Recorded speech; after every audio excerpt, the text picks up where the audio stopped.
Give me a thumbs up when we're ready. Ready? Good evening, everyone. I'm Steinberg, your mayor. I hope you're all safe and doing well tonight. This is my third video podcast to update you on what's happening and likely to happen as we work together to stop the spread of COVID-19. I'll also take the opportunity again to share resources and good news about how people are coping and helping each other in this difficult and unusual situation. Here is the news today. The United States now has more confirmed cases than any other nation. Nearly 4,000 of them are in California, and 80 people in our state have died.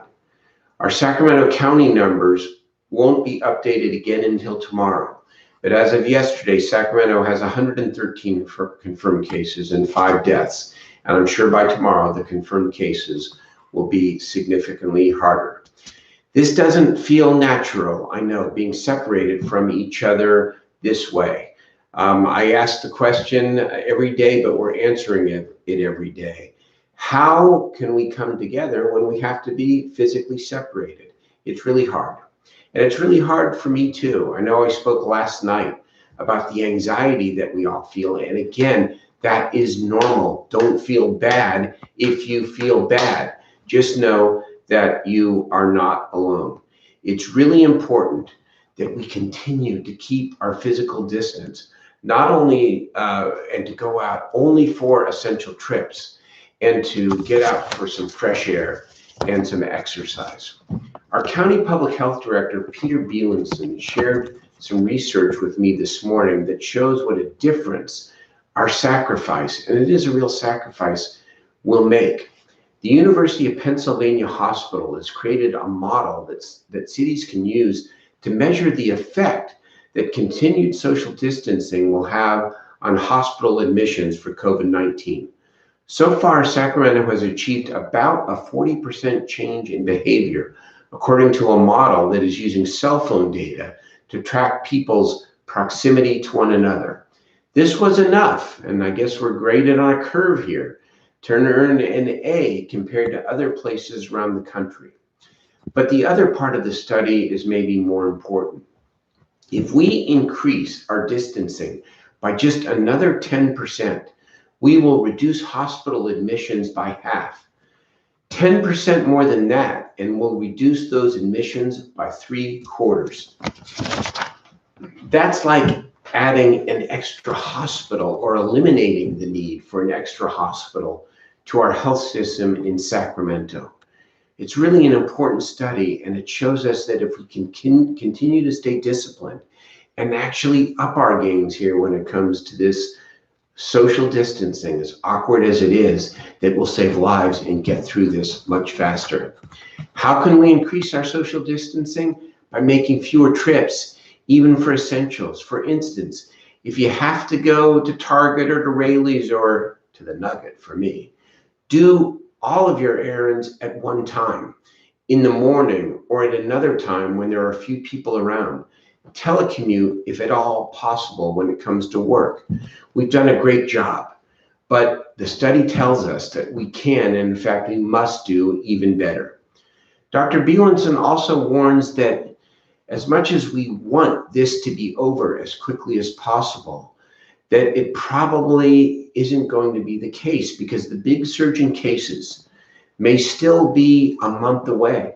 And realistically, we're looking at another 6 weeks or so of staying home.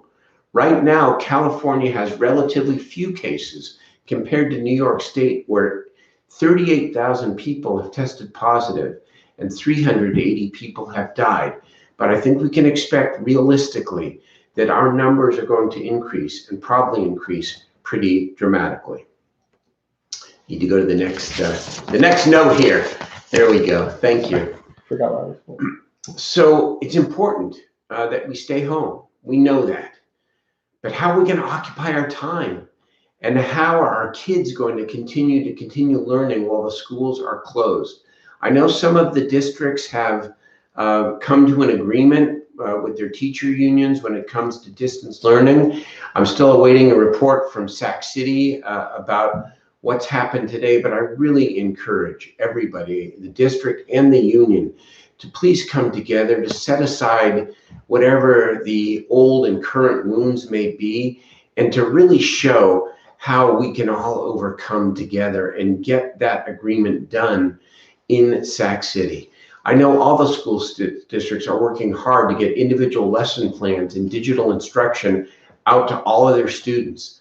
But some, as we know, are not up and running yet. In fact, it's all going a little bit slowly. In the meantime, there are lots of educational resources out there. I want to thank my colleague, Councilmember Eric Guerra, for working hard to bring more programs to the free stations where everyone can access them. Right now, KVIE 2 broadcast curriculum for pre-K through third grade from 6 to 8 a.m., grades 4 through 8 from 6 to 8 a.m., from grade 8 from 8 a.m. to 2 p.m., and grades 9 through 12 from 2 p.m. to 6 p.m. You can also find educational resources on the Sacramento Public Library website and the website for the Sacramento County Office of Education. So there's a lot going on and more to come in the days and weeks ahead. There are also plenty of free online learning options for adults, because adults need to keep their brains active as well. Many of them can be accessed using our cell phones, so you don't need a computer or a laptop. The Bee yesterday had a great article. Lots of gyms and fitness companies are offering online classes for free, including Goals, Planet Fitness, and Peloton. The San Diego Zoo and the Monterey Aquarium are live streaming their exhibits. Many Ivy League colleges offer free classes online too. And if you're a sports fan like me, the NBA, the NFL, the NHL, and the Tennis Channel have all opened up their libraries for free. Actually, I'm not sure about the Tennis Channel, but I just have it on mine. But certainly the NBA, NFL, and the NHL. And for the first time, I downloaded Words with Friends, and I'm challenging my kids every night, at least if I can find a half hour to do so. Let's talk about business for just a moment. A long-term shutdown of so many businesses and activities is certainly going to be a big hit for our economy. None of us really knows how big. Last week, 3.3 million Americans filed for unemployment. I know many in Sacramento filed for unemployment. It's the biggest number in our history. But there's some positive news. The House tomorrow is going to vote on the $2 trillion rescue plan passed unanimously by the Senate on Wednesday. And as I'm sure you probably already know, most adults would get individual payments of $1,500 and $500 for each child age 16 and under. There are some income limits. Joint income, I believe, $150,000 or less. Unemployment benefits will also be increased. Our city would also receive substantial direct funding to help maintain our vital services and promises under Measure U to invest in neighborhood economic growth. There are also zero interest loans for businesses who keep their employees on the payroll for 3 or 4 months. I'll be providing more detail in the days ahead to help ensure that you get the help you need. If you do need to file for unemployment and have questions about how to do so, you can call our city hotline at 311 and get walked through the process. I would urge you to do so quickly, because there are lots of claims being filed, and you don't want your claim to take any longer to process than is absolutely necessary. Also, if you have lost income and you can't pay your rent, you're protected from eviction under a temporary ordinance that we passed last week. But you must also submit a form to your landlord before the rent is due. That's one of the key prerequisites to getting the protections. You can find the form on the City COVID website or by visiting my website at engagesac.org. A word about homelessness. We are working in every way with our county partners and with what we call our COC, our Continuum of Care. Our goal is to get at least 1,800 to 2,000 people indoors under the umbrella of this emergency. We can't solve homelessness, but we can bring thousands of people indoors. And today we made more progress. We are assessing our budgets. We are looking at the new money that the state has provided us. We're analyzing the impact of the federal stimulus, and our goal is to get 1,800 people indoors in the first phase of this effort to ensure that this disease and virus does not spread among the homeless community. And we do what is humanitarian at any time, crisis or not, and that is to bring unsheltered people home and indoors. As I said last night, people in Sacramento are really stepping up to help each other in this crisis.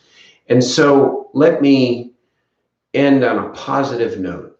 The Donate for Sacramento Relief Fund was set up less than a week ago, and it has already raised $570,000. More than $60,000 of this money comes from 319 individual donors. I urge you please to consider contributing if you can at donateforsacramento.org, and the 4 is a number. This money will be put to work for the desperately needed food bank systems and food delivery for people who we can't assure that they are going to get fed without this help. We're going to spread the money not as far and wide as possible because we want to have a real impact, but we're going to try to hit as many key areas where the help is most desperately needed. Finally, I want to end every night by thanking the first responders and our healthcare workers. Again, they are working under unbelievable stress and strain. And our healthcare workers know that the big surge is coming. I'll report more in the days ahead about how we are working again with our county health authorities and our healthcare systems and hospitals to increase our hospital capacity. But please send your thoughts, your prayers, your warmest thoughts to the men and women who are on the front lines of healthcare, because they are working overtime shifts, exposing themselves, and then going home to their families. And so we love you and we appreciate you. Thank you so much for spending a little time with me tonight. I'll see you again tomorrow night. Be well, Sacramento.